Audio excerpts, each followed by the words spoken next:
Good morning, everybody, and I hope you all had a good weekend and you had a good time in the laboratory classes yesterday. Kumusta naman? I hope you were able to finish the laboratory exercises that were due until yesterday. Ano nga bang coverage? No? Anong coverage ay hanggang Legendre interpolation na, no? So I hope that that went well. And then Lab XR2, which is contained in the current module that we are discussing, would be due on Monday. So hopefully today we'll finish module 4 so that on Thursday we can start with module 5. At dahil medyo one lecture behind tayo schedule. So the third laboratory exercise, which is at the end of module 5, will be due on the kailan nga ba? Will be due on the 18th. Sorry, will be due on the 25th. So adjust tayo ng 1 week. So again, Lab Xr 2 would be due on the 18th and Lab Xr 3 would be on the 25th. All right. So we'll continue our discussion today with piecewise interpolants, piecewise polynomial interpolants. So last time we derived the formula for finding, or we derived the scheme to find the piecewise linear interpolant. So we said the idea here is to avoid the use of high degree interpolating polynomials because this might be prone or subject to the Runge phenomenon, which exhibits crazy oscillations, especially towards the end of the interpolatory interval. So naging strategy natin to avoid the use of high degree polynomials, lalo na kung napakarami ng interpolatory abscissas involved in our approximation, ay mag-paste together ng maliliit na mga polynomials or polynomials of small degree over some subdivisions of the interpolatory interval. And one choice, or one easy choice, for the piecewise function that we use are the linear functions. So we divide the interval AB into several subintervals, and and on each of those subintervals, we considered a linear function. Right? Tapos pinaste together lang natin sila. And visually, we have seen that for the Runge function, it worked very well.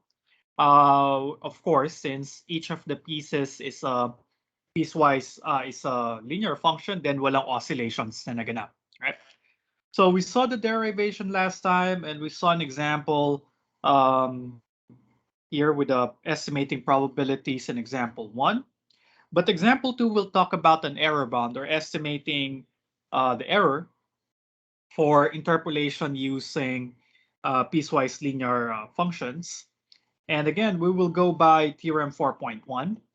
And it says here that if our function has a continuous second derivative over the interval AB, and S is the piecewise linear interpolant, then the maximum absolute error over the interpolatory interval AB is always bounded above by 1/8 times the square of the length of the longest subinterval times the maximum value of the second derivative over the interval AB. So ito yung gagamitin natin to establish an error bound. And we'll look at example 2, right? And let's look at the problem. It reads, a textbook publisher needs a table of values for the sine and cosine functions. Each function is to be tabulated at equal increments from 0 degrees to 45 degrees. The values in the table will be given to 6 decimal places, and the increment in theta must be selected small enough so that the linear interpolation between consecutive values will introduce an error less than 10 to the minus 6. What are the allowable values of the increment? So ang idea ng problem, meron kang textbook publisher, gusto niyang i-approximate o interpolate yung sine and cosine values from 0 to 45 degrees. Now, of course, you can use algebraic interpolating polynomials, but again, we want to see if we can avoid oscillations. And I think in the problem, mhm, so sinabi naman dun sa problem na ang gagamitan ng publisher is linear interpolation between consecutive values. So again, we have seen in the error estimate or the error bound theorem na merong limit yung error based on the length of the the subintervals used. So here we want to see what is the allowable value for h so that the error will not exceed 10 to the minus 6. So again, we know an error bound from theorem 4.1. So kung mag-guarantee natin na yung error bound na yon ay hindi lalampas sa 10 to the minus 6, so we will be sure that the error in the interpolation doesn't exceed 10 to the minus 6, right? So kasi yung error, though hindi natin alam yung exact value ng error, it is bounded above by h squared over 8 times the maximum value of the second derivative over the interval AB. Pag itong bound na to mula dun sa theorem ay na-force natin to be less than 10 to the minus 6, so the more that the error will be less than 10 to the minus 6. And that's what the solution you see here does. Okay. So again, this term here came from the error theorem. Okay. And then I just copied 1h squared. And then we want to impose, or actually kinompute ko na pala yung maximum ng second derivative. Our functions f to be interpolated are sine and cosine functions. But whether it is the sine and cosine functions, ang second derivative niya ay sine at cosine pa din. Alright? And then ang absolute value ng sine and cosine of whatever angle is always less than or equal to 1 over any interval. Okay? So kung nag-hold siya sa lahat ng intervals, so I'm sure that whether f becomes the sine or the cosine function, the maximum value over the interval 0 to pi over 4 is always less than or equal to 1. Okay? So I can replace this guy by 1 and get this. So I get 1/8h squared na lang. And again, we want the error not to exceed 10 to the minus 6. But our analysis so far reveals na yung error pala ay hindi lalampas ng 1/8h squared. So if I will impose that 1/8h squared is less than 10 to the minus 6, so I am sure that the error will not go beyond 10 to the minus 6. All right? So now we have this inequality and the goal is to find h. Okay? And multiply both sides by 8, and then simplify, we get approximately 0.00282843. And again, if you're working with real valued functions, ito ay in regions. Okay? Hindi tayo usually nagko-compute ng degrees using real numbers or whenever working with real numbers. Kasi may units involved in degrees and regions are unitless.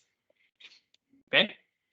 Now that means na as long as the increment between two angular values is smaller than 0.00282843, or about in degrees that's 0.162057 degrees, then we are sure that the error will not exceed 10 to the minus 6. And imagine if you use smaller and smaller increments, kung mas papaliitin nyo pa to sa 0.16 degrees, then ibig sabihin mas mababa pa yung error. We expect the error to decrease also because the error bound will also be smaller and smaller. Okay? Now, you will see that this error bound is a little bit on the pessimistic side.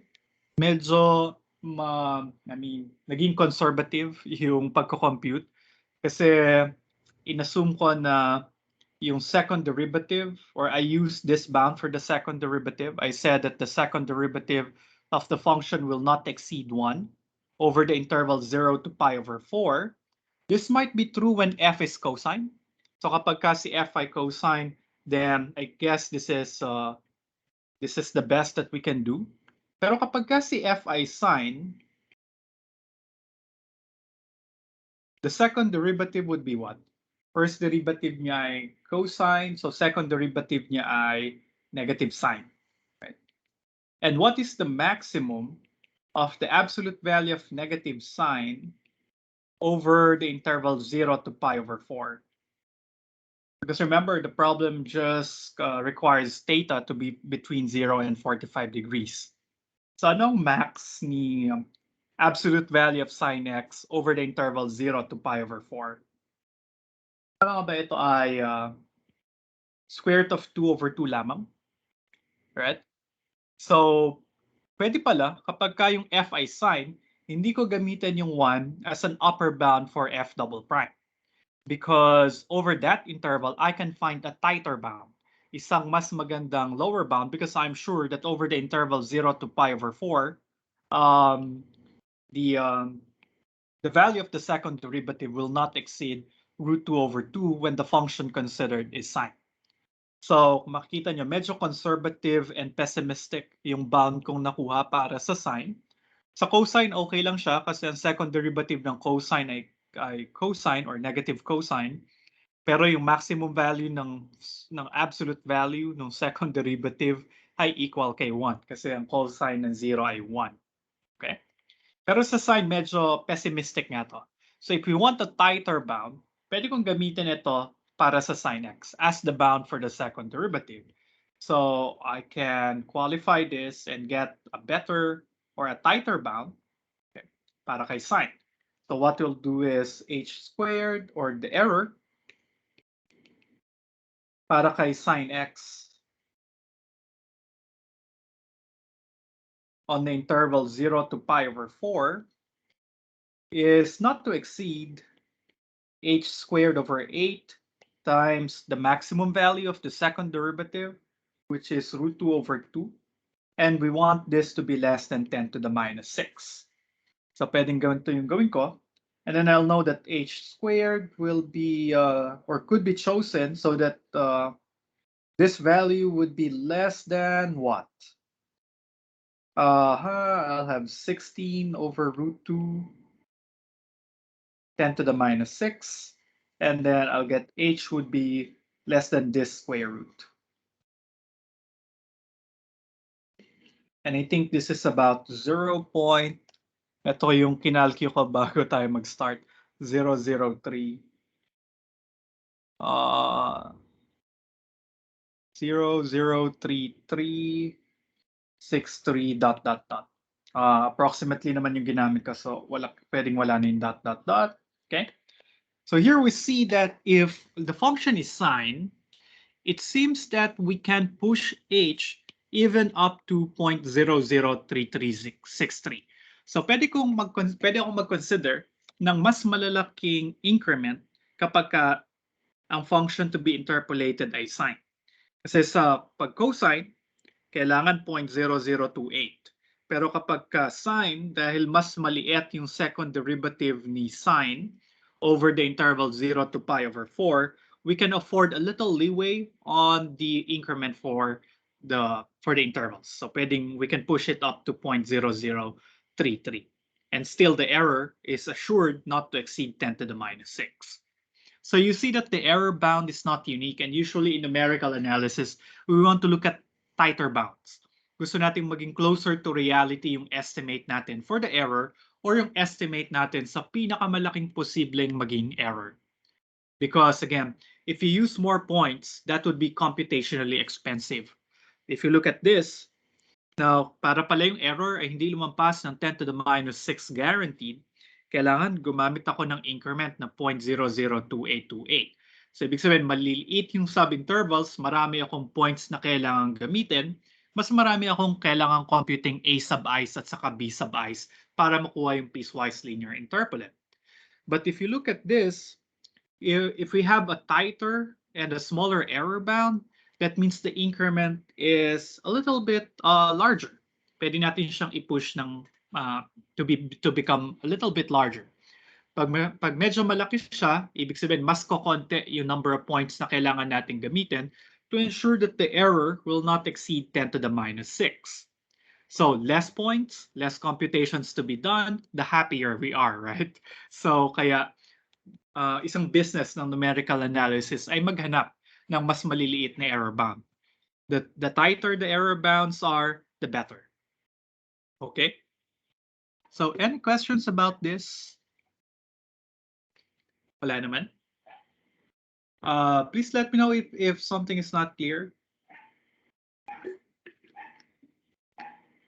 Okay, I'll take your silence as indication na so far lahat naman ay clear. Okay, now this seems to be a good strategy.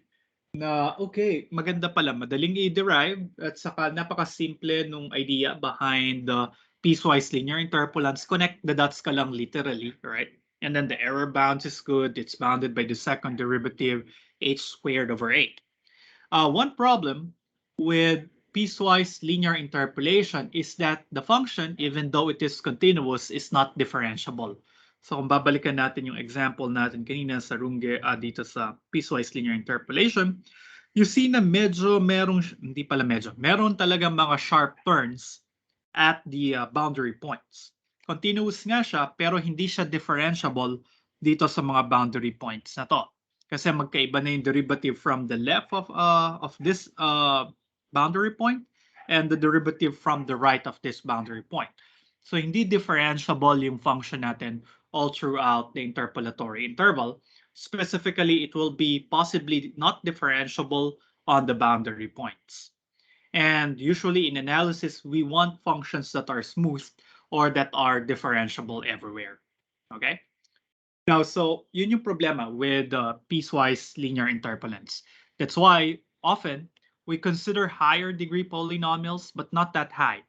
Probably you can think of, okay, if they are not, if this is not differentiable, then why not connect two consecutive points by a parabola or by a degree 2 polynomial? So mangyayari ay, okay, pwedeng mangyari ay instead of a line joining these 2 points, perhaps we can use a parabola. So pwede siguro yung parabola ko ay ganito yung itsura.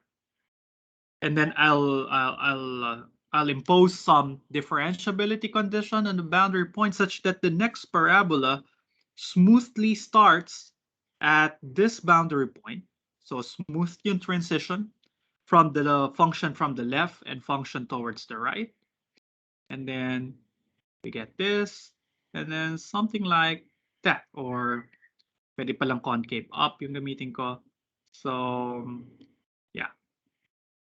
So we can choose a parabolic function or a quadratic function in between two nodes. So if you want to take a look at the uh, piecewise quadratic interpolants, you can take a look at Brady's book, or you can just Google in the net piecewise quadratic interpolants. You can use that as a subject of your final project because I will not discuss that in the lecture. So I'll focus more on putting together cubic functions instead of quadratic ones or linear ones to connect two consecutive subdivision points. Okay. By the way, if you have at least a degree 2 polynomial connecting 2 points in your 2 data points in the interpolation, then what we get are splines.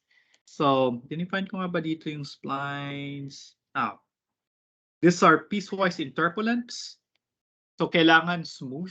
Tapos, piecewise functions, ang tawag sa kanila in general are I-splines. So, based on this definition, we don't consider piecewise linear interpolants as splines kasi hindi nga sila smooth. Because again, mathematically, when we say a function is smooth, dapat siya ay differentiable.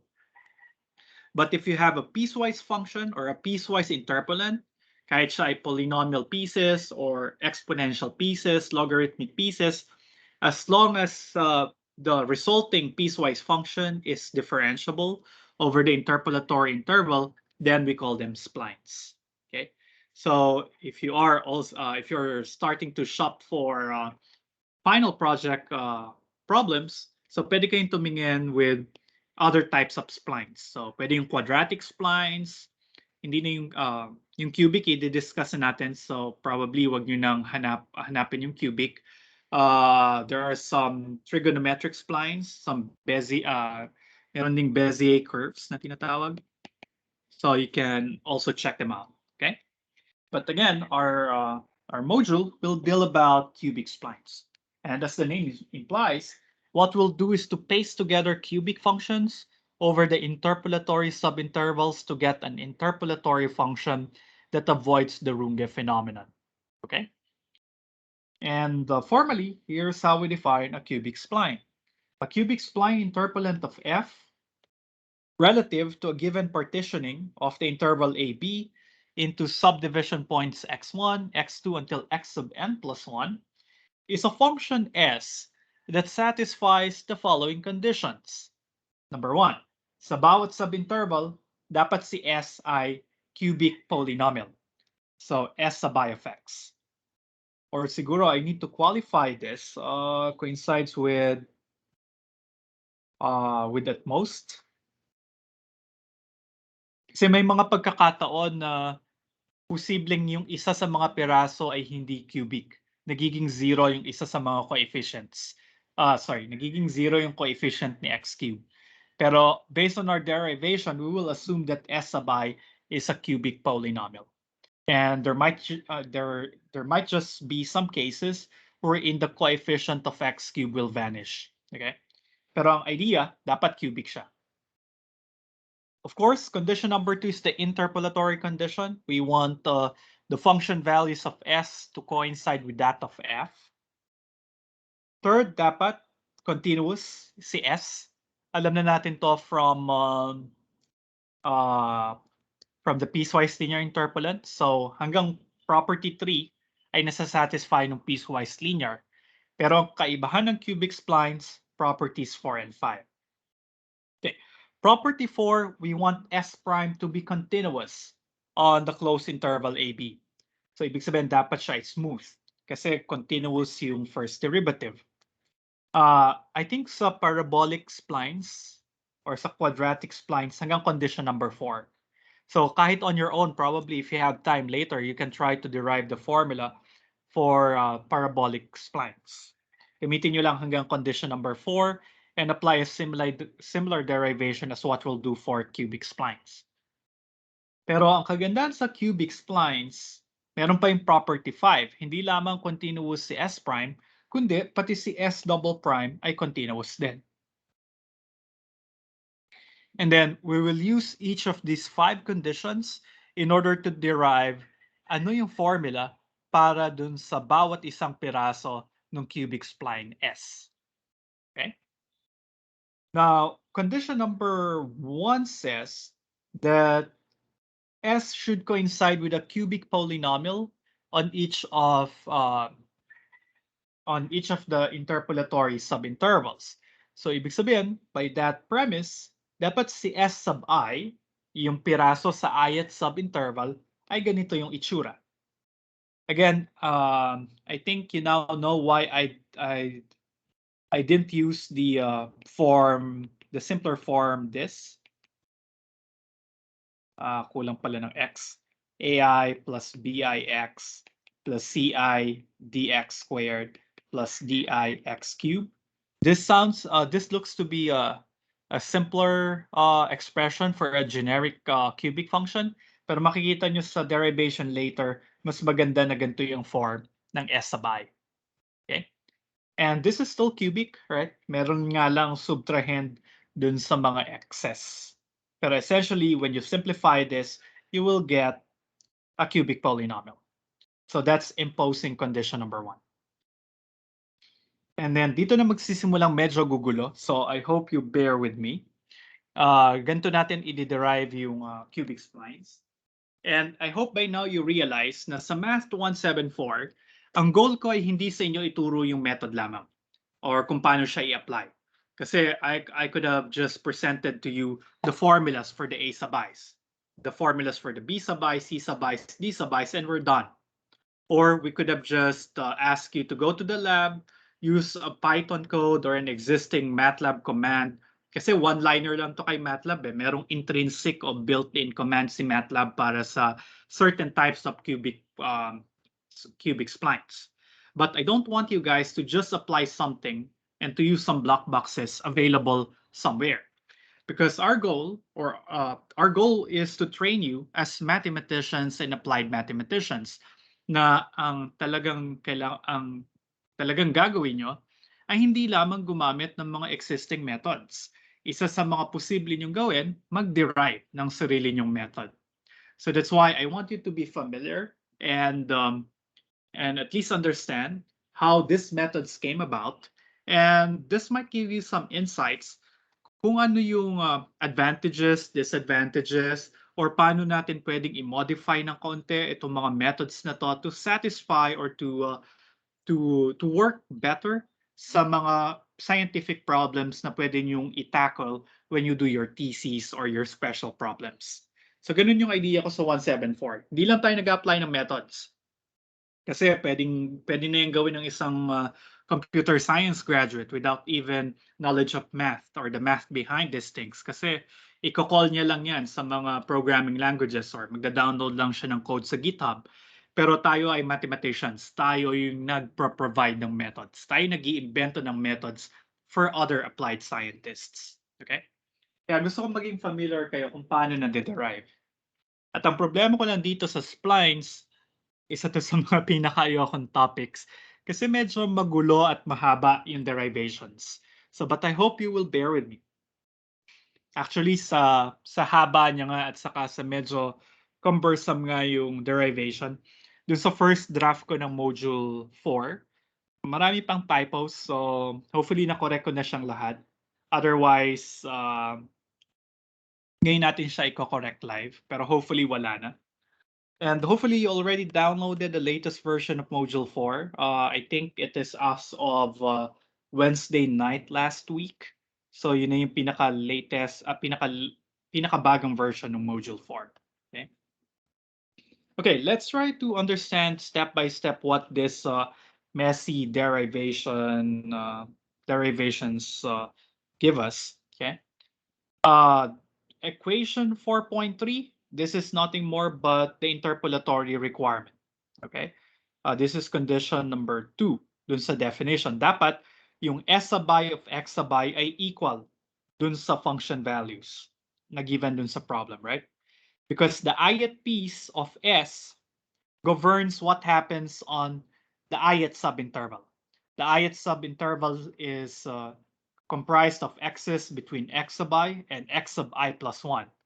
So dapat pag pinlogin ko si x sub I, which is one of the interpolatory abscissas, kay s sub I, dapat ang makukuha kong value ay equal dun sa given data or dun sa given function value ng function f. Okay? So kailangan ko lang, kung ito yung itsura ni SI, ito yung template natin para sa mga SIs, ipa-plugin ko lang si x equals xi, x equals xi, x equals xi. All but the first term will vanish, so matitira lang ay a sub I. And so we know now that a sub I must be equal to f of x sub I. Oh, I forgot to mention that in this derivation, we're looking for the parameters ai, bi, ci, and di. And this should be true for I going from 1 to n. Kasi meron tayong n plus 1 points. They will induce n plus 1, we have n plus 1 points. They will induce n subintervals. Sa bawat subinterval, meron tayong si. So meaning meron tayong n na si's na hinahanap. At dahil bawat isang si, meron siyang 4 na parameters, ai, bi, ci, and di. So ibig sabihin, naghahanap tayo ng 4n parameters in total. Okay, so yun yung goal natin. Mahanap ano yung 4n na unknown parameters na yon. 4 para sa isang piraso ng cubic spline. Okay? So I think section I think we have here from equation 4.3 how many? I think this should just be until n. Kasi nga n lang yung piraso ng splines natin. So here, that's the first live correction we have. Equation 4.3 dapat ay hanggang kay n lamang. Okay? Interpolatory requirement. And then equation 4.4 is derived by looking at the continuity requirement. Dapat continuous yung s. And the possible points of discontinuity of S are the boundary points. So we want that the function value at the boundary point of two consecutive pieces are equal.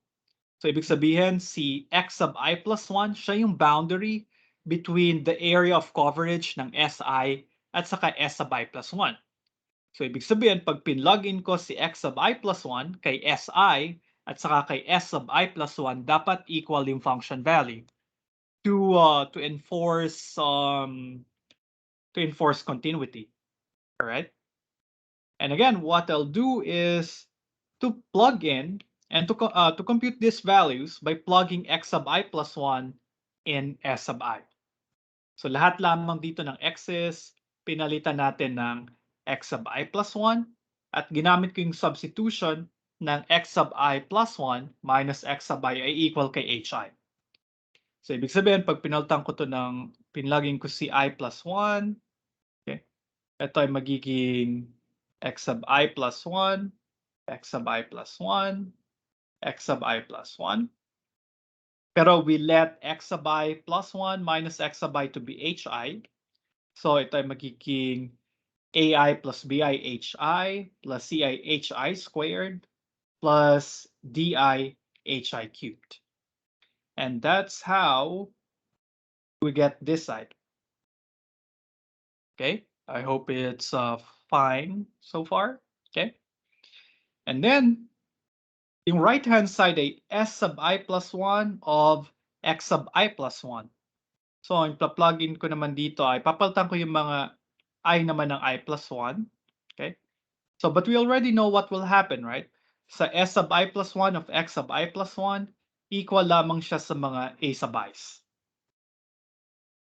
So, meaning the right-hand side here is just A sub I plus 1. Okay? And let's call this equation 4.4. Okay? Okay pa naman so far? Ilang equations meron tayo? This should be true for what?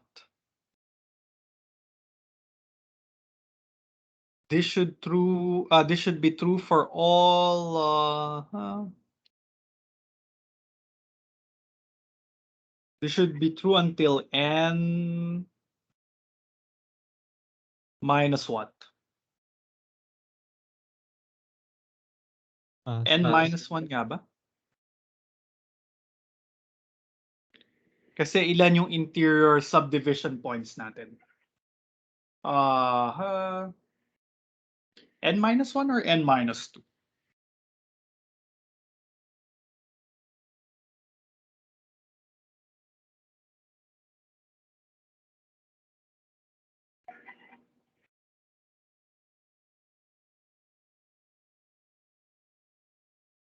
I think n minus 1.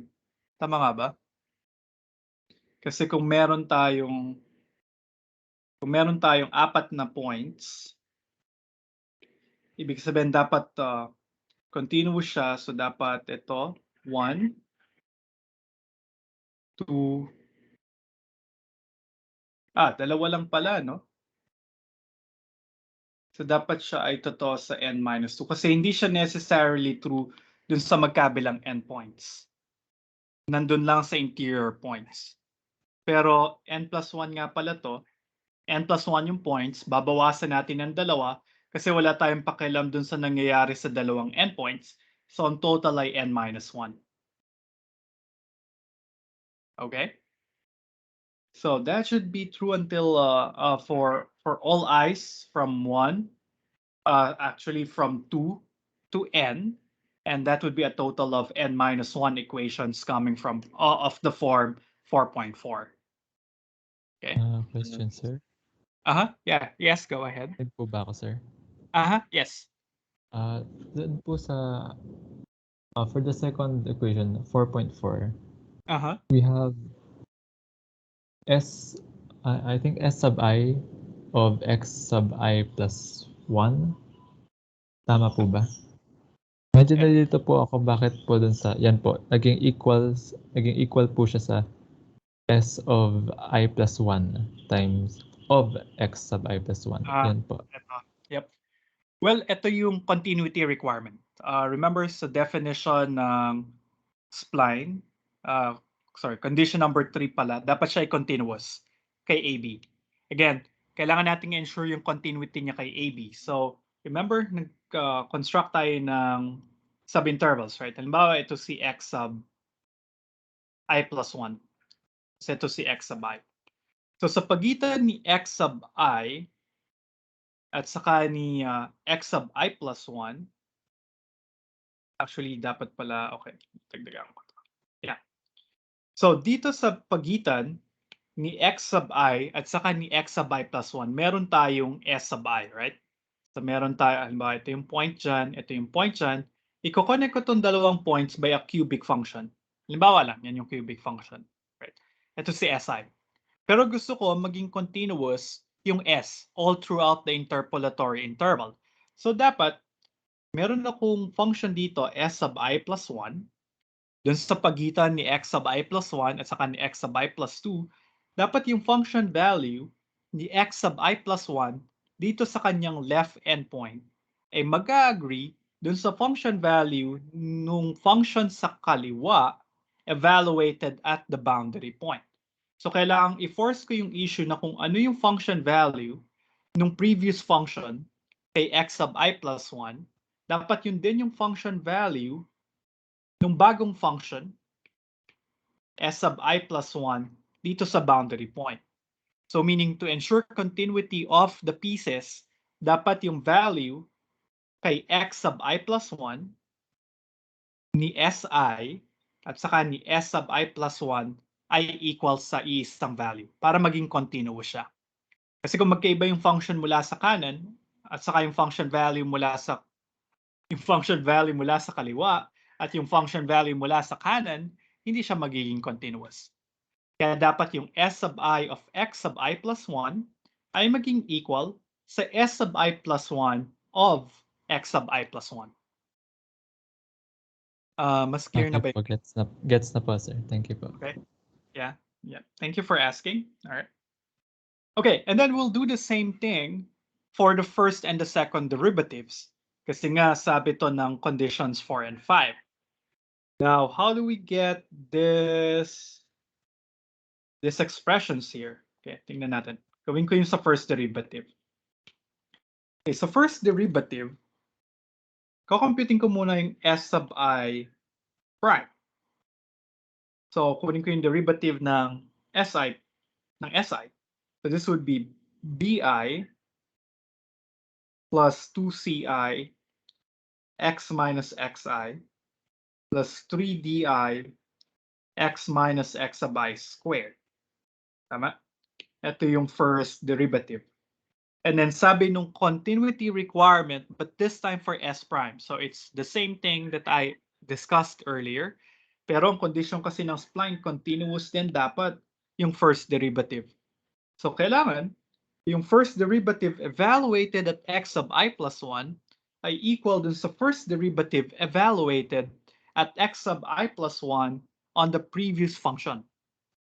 Right? So dapat ngayon na nag-share naman ng function values at their common point ay yung mga derivatives. Okay. Now here, kailangan kong i-plug in si x sub I plus 1 dito kay s sub I prime. Okay. So ito magiging hi lang, ito magiging hi squared lang, and we'll get this side. Tapos kapag ka naman s sub I plus 1, so lahat ng subscript mapapalitan ng plus 1, plus 1, plus 1, plus 1, plus 1. Tapos, ipa-plug in ko si x sub I plus 1. So, ito magzi-0, ito magzi-0. So, yung right-hand side niya ay b sub I plus 1 na lamang. And this should be true again hanggang kay n minus 1.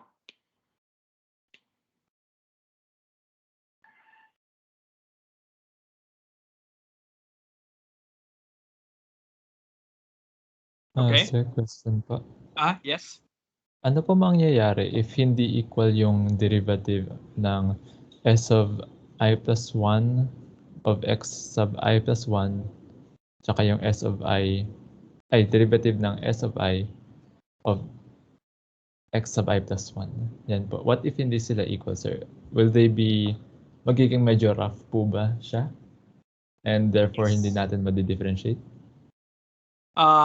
Yep, hindi siya magiging differentiable at x sub I plus 1. Tapos remember, gusto nga natin ay smooth yung function. So kung hindi sila magiging equal, ibig sabihin yung derivative from the left ng s kay x sub I plus 1 ay iba mula dun sa derivative from the right ni x sub I plus 1. Right? So, hindi siya magiging differentiable. Continuous nga siya, pero magkakaroon ka ng cusp o kaya sudden turn. So, hindi magiging Ah, smooth function. So, kaya by definition, in-impose natin that the second derivative must be continuous. Sorry, the first derivative must be continuous. So, kaya kailangan natin yung second condition. okay pa. Thank you, sir, ulit. Right? And then yung third condition, added bonus na yan. Gusto natin siya ay maging mas smooth pa. So, and we can afford because we have lots of degrees of freedom here. So, pwede nating i-impose yung second derivative ay continuous din. And we will get this a total of n minus 1 equations. Okay? Now here we see that, oh, if you look at this, sa equation 4.4, kailangan ko pala yung a sub I plus 1. Pero yung a sub I plus 1, though hindi na siya kasama dun sa, this should be true hanggang kay n minus 1. Inisip ko kailangan ko pa ng isang equation.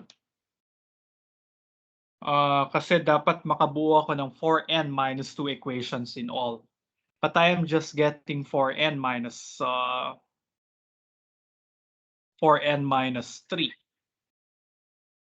Oh, but if you look at this, totoo rin ito dapat yung interpolatory condition. Totoo siya dapat sa lahat ng n plus 1 points. So ibig sabihin there is an additional condition here para naman dun sa huling data points. Para dun sa huling data point, dapat ang S sub I, ito yung pinakahuli, yung S sub n ay dapat of x sub n plus 1, yung pinakahuling piece ng piecewise function evaluated sa pinakahuling abscissa ay dapat equal sa f of x sub I plus 1. Okay. Para makompleto ko yung n plus 1 interpolatory requirements or interpolatory equations. So with equations 4.3 until 4.6 plus this extra condition at the rightmost point, okay, ilang equations tayo meron lahat? So magkakaroon tayo ng 4n minus 2 equations. So ginamit natin yung definition. Nakakuha tayo ng 4n minus 2 equations, but we have 4n minus 2 unknowns. We have 4n unknowns. So ibig sabihin, short tayo ng dalawang equations. So that means the system is what? Anong tawag dito? Underdetermined o overdetermined? Mas marami yung unknowns kaysa sa equations. So ibig sabihin, there would be infinitely many solutions, or there would be more than one solution at least. Okay. So that's why we will have little bit more degrees of freedom for cubic splines. Kasi hindi completely characterized by the definition yung cubic splines. Kasi meron tayong dalawang degrees of freedom na natitira. Because the definition only requires 4n minus 2 equations, but we're looking for 4n parameters. So meron tayong dalawang equations na pwede nating paglaruan later. And that's why you will see that there are several types of cubic splines. Okay. Now, before going there, I hope I can finish at least the derivation of the general form for the cubic splines. So I might need 5 more minutes. Overtime na naman ako. Sorry about that. Pero yeah, let's try to do it quickly, but without sacrificing rigor. So from equation 4.6, pwede ko daw isolve dyan si DI. So ngayon, nag-create ako ng isang way para para ma-compute ko yung mga coefficients in a nice way or in an organized fashion. Okay. So equation 4.6, solve for d sub I. That's easy because it's just a linear equation in di. Okay.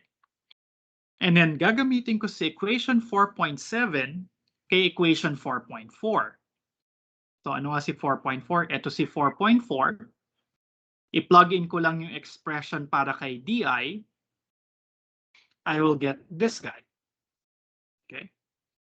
And then if I play around this guy, makukuha ko yung b sub I in this form. Okay. So here, this implies this by simply solving for the b sub i's. Okay. And then if I use equation 4.7, itong expression for the di's, into equation 4.5, dito ko naman gagamitin yung expression para kay di. If I do the algebra, I'll get this. Okay? Hindi ko na pinakita, hindi ko na sinolve yung linear equation, but I think you can do that on your own. Kasi simpleng solving lang siya. And then here, gagamitin ko raw yung equations 4.8 and 4.9. Oops, sorry. Nasaan na ako? Okay, there you go. So, kailangan kong gamitin yung equation 4.8 kay 4.9 for both bi and b sub I plus 1. So, ito yung expression para kay bi. Plug in ko lang siya dito. So, itong bi na to mapapalitan by this guy. And then the b sub I plus 1 here will be replaced by the version of equation 4.8 for I plus 1. So, magiging b sub I plus 1 equals a sub I plus 2 minus a sub I plus 1 over h sub I plus 1 minus 2c sub I plus 1 plus c sub I plus 2 all over 3 h sub I plus 1. So ito yung expression para kay bi plus 1. Papalitan ko si bi plus 1 kay 4.9 by this guy. Tapos, magre-re-index ako. So lahat ng I plus 1 ay gagawin kong I. So lahat ng I magiging I minus 1. And that's how we get equation 4.10. Okay. And then this will hold for I going from 2 until n.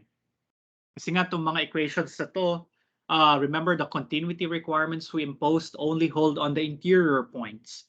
Nag-hold lang siya mula kay x2 hanggang kay xn. Hindi kasama si x1 at saka si x sub n plus 1 ng mga endpoints. So here, these equations will be true for I starting from 2 until n. So ang kagandahan dito sa equation na to, nagamit na natin lahat ng conditions mula sa definition. So nagamit na natin sa equations 4.3 until 4.6 dito. So this summarizes what the definition requires. But the beauty of equation 4.10 is that isa na lang yung unknown set of parameters dito. Kasi remember, ano na lang ang variable dito? Si hi, alam natin yan. Yan yung step size o yung length ng bawat subinterval. Si ci, yan yung isa sa mga parameters, right? So this is one of the classes of parameters that we are looking for. So hindi natin siya alam. Yung mga a sub i's, though they are parameters in the s sub i's, pero alam na natin na yung mga a sub i's ay equal lamang dun sa mga function values na given sa problem. So in effect, equation 4.10 only has the c sub i's as the unknown. And there are n minus 1 of these equations.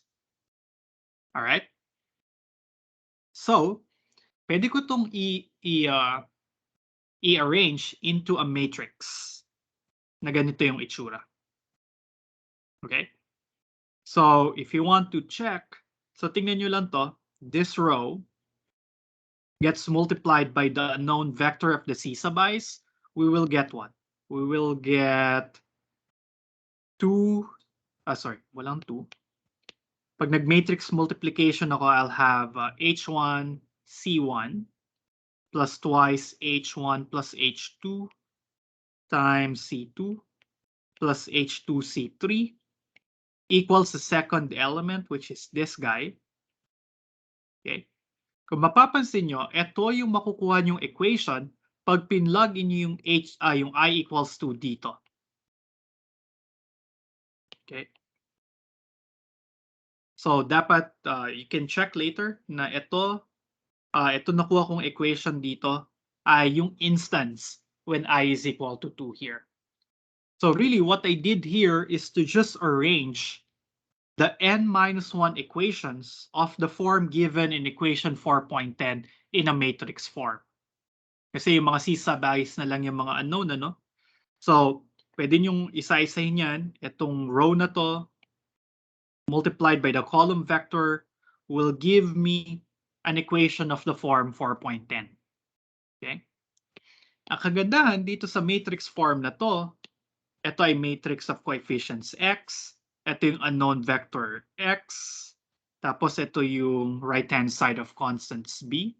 Mapapansin nyo, constant lahat to. Kasi mga a sub i's lang yan, yung mga function values, at mga h sub i's, which are the lengths of the subintervals. So meron tayong equation of the form ax equals b. So kung ipapasolve natin kay MATLAB yan, or kung anumang solver ang ginagamit nyo, ang x ay equal lamang sa a inverse of b. And this will give us the unknown coefficient c sub i's. Okay?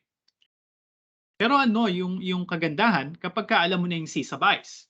Isang set lang sila ng mga unknown parameters. Tama? Kasi 4 yung hinahanap natin na set. A sub i's, which is done. Sila lang yung mga function values. B sub i's and D sub i's are still missing. But we know the C sub i's. And if we go back to our derivations earlier, here, I know the A sub i's, I know the C sub i's, I know the H sub i's. So using the newly computed C sub i's, makukuha ko yung mga BI's. Similarly, if I know the C sub i's, then I can get the D sub i's via equation 4.7. So really, we were able to reduce the search for the 4n parameters into a search for the n parameters C sub i's. Okay? Pag nalaman mo na kasi yung C sub i's, kaya mo nang i-compute yung mga B sub i's at mga D sub i's. Okay? Now, but you notice here that actually parang may yeah. Mapapansin nyo dito sa matrix form na to, kulang. Wala yung first row at wala yung last row. Kasi nga, from the get-go, we know na kulang tayo ng equations. 4n yung hinahanap nating parameters. 4n minus 2 lang yung nakita natin mula dun sa definition ng cubic splines. So kulang tayo ng dalawang equations. And that's the reason why there are several types of cubic splines. Depende kung ano yung trip mo na ilagay na equations dun sa top and the bottom rows.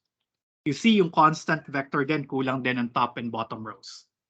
So next meeting, we'll try to look at the common choices or the common conditions we impose para makompleto yung system of equations. Kasi if we'll be able to know the top and the bottom rows of the coefficient matrix A and the constant vector B, then mako-compute na natin yung mga C sub i's. Okay? But siguro in the meantime, I want you to try to code this. Okay? Kasi ito yung magiging bulk talaga ng programming exercise para sa cubic splines. Kailangan mabuo nyo itong matrix of coefficients at saka itong vector of constants. And I guess you learned how to do that or how to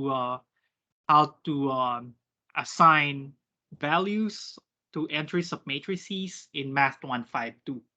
So hindi ko na ipapakita yung code ko sa MATLAB for this. Try to write a code that will at least build the middle rows. Yung top saka yung bottom rows, pag-uusapan natin kung ano yung mga posibleng conditions na ibigay natin sa kanila on Thursday. Okay ba yun? Yes po, sir. Okay, yeah, that's good to hear. Sorry, medyo maraming nangyari dun sa derivations, but I hope you understand why I want to go through the tedious derivation. Kasi nga, ang training sa inyo, mag-develop ng methods, hindi lang mag-apply ng mga black boxes na nada-download nyo from the internet. Okay? So we'll talk more about this on Thursday, but do you have some questions for now? Before I leave, siguro isang advice lang, gusto kong i-reiterate na kapag ka nagkakaproblema kayo even sa programming stuff or you have questions about math lab, pwede niyo siyang itanong sa lab instructors nyo during your laboratory sessions. You have 3 hours on Mondays. So kung kaya niyo namang mag-online at kausapin yung lab instructors nyo at itanong yung magpa-advise, sir, paano yung syntax dito, paano yung code, then kindly do so. Take advantage of that time para hindi masyadong burden yung pagko-code. Kasi ayokong maging masyadong reliant tayo dun sa coding. So hindi sana siya yung maging bulk ng problema niyo. So if you also want, you can consult with me coding wise or concept wise during my consultation hours. I'm free 1 to 3 from Monday to Friday. So, sabihan nyo lang ako kung pupunta kayo dun sa meeting room via a chat or via an email, then we can meet there. Okay? So, that's it from me for today. How about you guys? You have some parting words, parting thoughts? Sir, bale po, yung I also talked to this sa lab namin. Pero Sorry. yung parang hello po. Go ahead, Benedict. Medyo choppy nung una. Okay. Hello? Ang Yes. parang ang structure po ng lesson natin, 'pag iniisip ko po yung flow from one concept to another. Una po yung Oh, hold on. interpolating Sorry, Benedict. polynomial. Sorry, hindi ko, Sir, next week na lang po. hindi ko Medyo masyadong ano po yung nag-gets, audio ko Benedict. ngayon. Hold on. Try ko sa iPad ko. Mas madali Okay po, kita sir. makausap.